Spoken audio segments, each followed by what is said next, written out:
Para muchas personas, el sombrerón es una realidad innegable.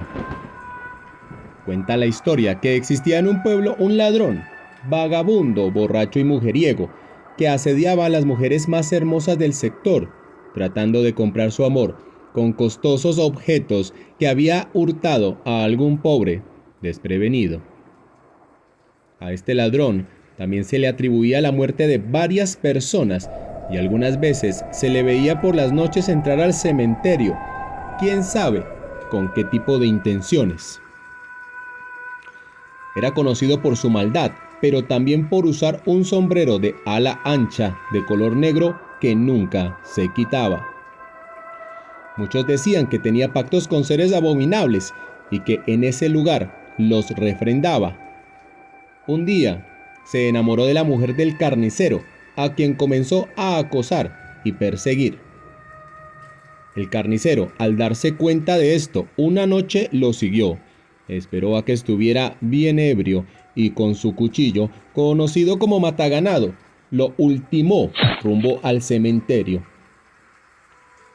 Desde entonces, en algunas noches, en inmediaciones de dicho cementerio, un espectro de estatura promedio, vestido de impoluto negro, montado en un caballo del mismo color y con dos perros enormes y rabiosos, comenzó a aparecerse, persiguiendo a quien osara cruzar solo por estos terrenos baldíos en aquellas horas.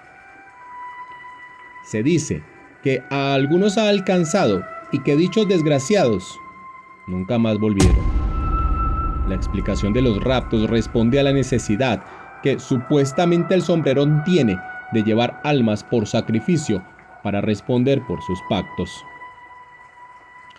Pero más allá de la leyenda, en una de mis investigaciones, una persona que vive cerca de la ciudad de Medellín, Colombia, me contó acerca de su experiencia personal con el sombrerón. Antes de continuar, si te gusta nuestro trabajo, apóyanos con un like y síguenos para que no te pierdas nuestras próximas aterradoras historias.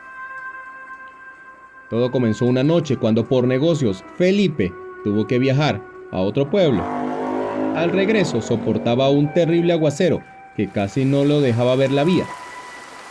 En medio de la desolada carretera y yendo a unos 40 kilómetros por hora para evitar un accidente, sintió que alguien cayó en el asiento del copiloto de su motocicleta.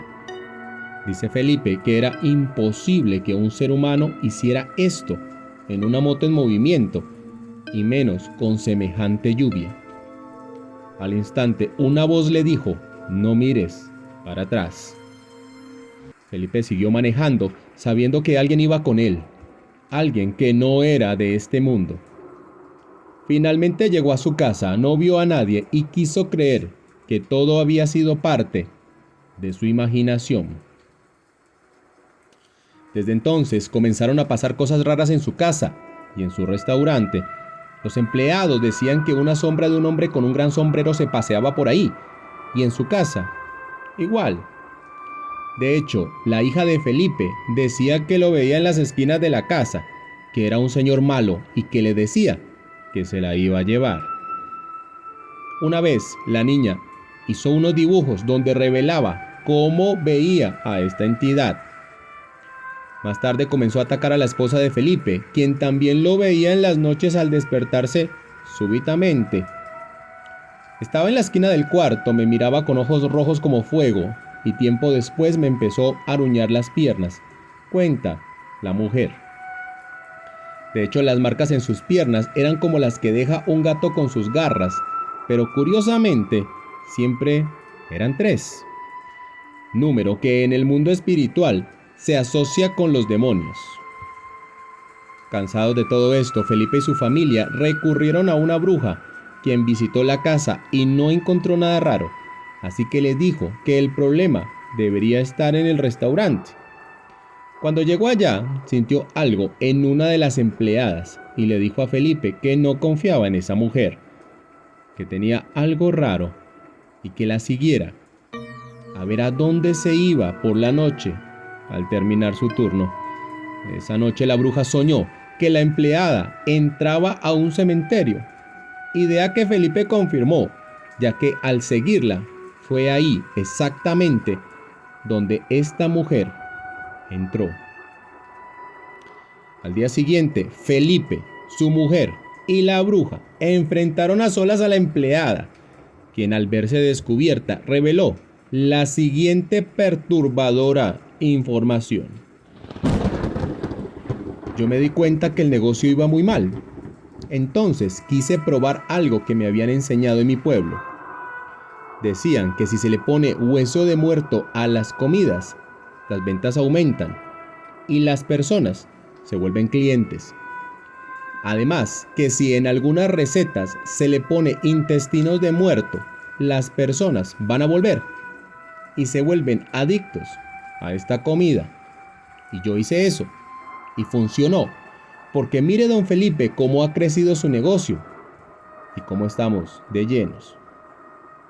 Cabe resaltar que uno de los platos más vendidos del restaurante era lo que en Colombia se conoce como la chunchurria, precisamente el intestino frito de las vacas. Pero en este caso, no era solo el intestino de este animal. La bruja les dijo que esto era lo que había atraído al sombrerón y que aparte de despedir a la empleada, tenían que hacer un proceso de limpias en la casa y el negocio. También se cubrieron con algunos talismanes, lo cual trajo a sus vidas nuevamente la paz. Sin embargo, y a pesar de que el sombrerón nunca más volvió a ser visto, el negocio entró en quiebra y meses después cerró. Nos gustaría saber qué opinas tú de este tema y qué sabes acerca del sombrerón. Cuéntanos en los comentarios.